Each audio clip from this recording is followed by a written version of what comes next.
To whom Achilles, be the ransom given, and we submit, since such the will of heaven. While thus they communed, from the Olympian bowers, Jove orders Iris to the Trojan towers. Haste, winged goddess, to the sacred town, and urge her monarch to redeem his son. Alone the Ilian ramparts let him leave, and bear what stern Achilles may receive. Alone, for so we will. No Trojan near except, to place the dead with decent care, some aged herald, who with gentle hand may the slow mules and funeral car command. Nor let him death, nor let him danger dread. Safe through the foe by our protection led. Him Hermes to Achilles shall convey, guard of his life and partner of his way. Fierce as he is, Achilles' self shall spare his age, nor touch one venerable hair. Some thought there must be in a soul so brave, some sense of duty, some desire to save. Then down her bow the winged Iris drives, and swift at Priam's mournful court arrives, where the sad sons beside their father's throne sat bathed in tears, and answered groan with groan. And all amidst them lay the hoary sire, sad scene of woe, his face, his wrapped attire, concealed from sight. With frantic hands he spread a shower of ashes o'er his neck and head. From room to room his pensive daughters roam, whose shrieks and clamours fill the vaulted dome, mindful of those who late their pride and joy lie pale and breathless round the fields of Troy. Before the king Jove's messenger appears, and thus in whispers greets his trembling ears.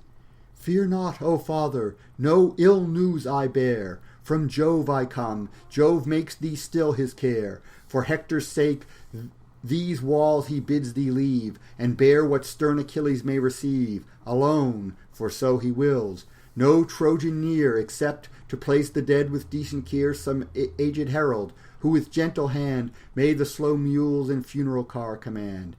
Nor shalt thou death, nor thou danger dread, save through the foe by his protection led. Thee Hermes to Pelides shall convey, guard of thy life and partner of thy way. Fierce as he is, Achilles' self shall spare thy age, nor touch one venerable hair. Some thought there must be in a soul so brave, some sense of duty, some desire to save. She spoke and vanished. Priam bids prepare his gentle mules and harness to the car. There for the gifts a polished casket lay, his pious sons the king's command obey. Then passed the monarch to his bridal room, where cedar beams the lofty room's perfume, and where the treasures of his empire lay. Then called his queen, and thus began to say, Unhappy consort of a king distressed, partake the troubles of thy husband's breast. I saw descend the messenger of Jove, who bids me try Achilles' mind to move, forsake these ramparts, and with gifts obtain the corse of Hector, at yon navy slain. Tell me thy thought. My heart impels to go through hostile camps, and bears me to the foe. The hoary monarch thus. Her piercing cry sad Hecuba renews, and then replies, Ah, whither wanders thy distempered mind? And where the prudence now that awed mankind? Through Phrygia once in foreign regions known, now all confused, distracted, overthrown, singly to pass through hosts of foe, to face, O heart of steel, the murderer of thy race, to view that deathful eye, and wander o'er those hands yet red with Hector's noble gore.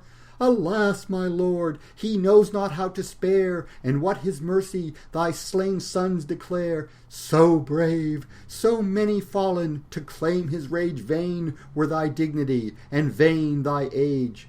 No, pent in this sad palace, let us give to grief the wretched days we have to live. Still, for Hector let our sorrows flow, born to his own and to his parents' woe. Doomed from the hour his luckless life begun, to dogs, to vultures, and to Peleus' son.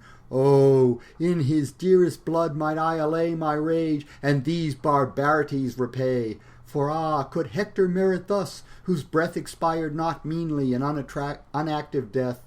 He poured his latest blood in manly fight, and fell a hero in his country's right. Seek not to stay me, nor my soul affright, with words of omen like a bird of night, replied unmoved the venerable man. 'Tis heaven commands me, and you urge in vain. Had any mortal voice the injunction laid, nor augur, priest, nor seer had been obeyed. A present goddess brought this high command. I saw, I heard her, and the word shall stand. I go, ye gods, obedient to your call. If in yon camp your powers have doomed my fall, content. By the same hand let me expire, add to the slaughtered son the wretched sire. One cold embrace at least may be allowed, and my last tears flow mingled with his blood. From forth his open stores, this said, he drew 12 costly carpets of refulgent hue, as many vests, as many mantles told, and 12 fair veils, and garments swift with gold. 2 tripods next, and twice 2 chargers shine, with 10 pure talents from the richest mine, and last a large well-laboured bowl had place, the pledge of treaties once with friendly Thrace. Seemed all to mean the stores he could employ for one last look to buy him back to Troy. Lo, the sad father, frantic with his pain, around him furious drives his menial train. In vain each slave with duteous care attends, each office hurts him, and each face offends. What make ye here, officious crowds? He cries. Hence, nor obtrude your anguish on my eyes. Have ye no griefs at home to fix ye there? Am I the only object of despair? Am I become my people's common show, set up by Jove, your spectacle of woe? No, you must feel him too. Yourselves must fall. The same stern god to ruin gives you all. Nor is great Hector lost by me alone. Your sole defense, your guardian power is gone. I see your blood the fields of Phrygia drown. I see the ruins of your smoking town. Oh, send me, gods, ere that sad day shall come, a willing ghost to Pluto's dreary dome. He said, and feebly drives his friends away. The sorrowing friends his frantic rage obey. Next on his sons his erring fury falls. Polites, Paris, Agathon he calls. His threats Deiphobus and Dias hear. Hippothous, Pammon, Helenas, the seer, and generous Antiphon, for yet these 9 survived, sad relics of his numerous line. Inglorious sons of an unhappy sire, why did not all in Hector's cause expire? Wretch that I am, my bravest offspring slain, you, the disgrace of Priam's house, remain. Mestor the brave, renowned in ranks of war, with Troilus, dreadful on his rushing car, and last great Hector, more than man divine, for sure he seemed not of terrestrial line. All those relentless Mars untimely slew, and left me these, a soft and servile crew, whose days the feast and wanton dance employ, gluttons and flatterers, the contempt of Troy. Why teach ye not my rapid wheels to run, and speed my journey to redeem my son? The sons their father's wretched age revere, forgive his anger, and produce the car. High on the seat the cabinet they bind, the new-made car with solid beauty shine. Box was the yoke, embossed with costly pains, and hung with ringlets to receive the reins. 9 cubits long, the traces swept the ground, these to the chariot's polished pole they bound. Then fixed a ring the running reins to guide, and close beneath the gathered ends were tied. Next with the gifts, the price of Hector slain, the sad attendants load the groaning wain. Last to the yoke the well-matched mules they bring, the gifts of Mysia to the Trojan king. But the fair horses, long his darling care, himself received, and harnessed to his car. Grieved as he was, he not this task denied, the hoary herald helped him at his side.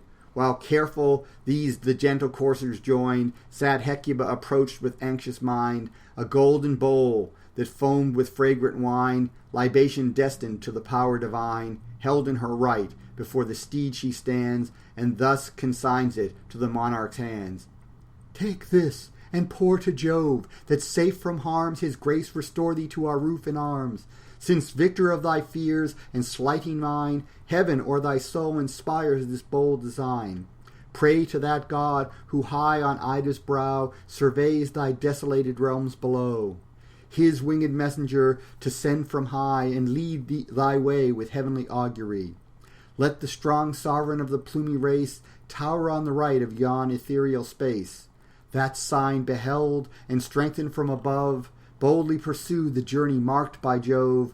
But if the god his augury denies, suppress thy impulse, nor reject advice.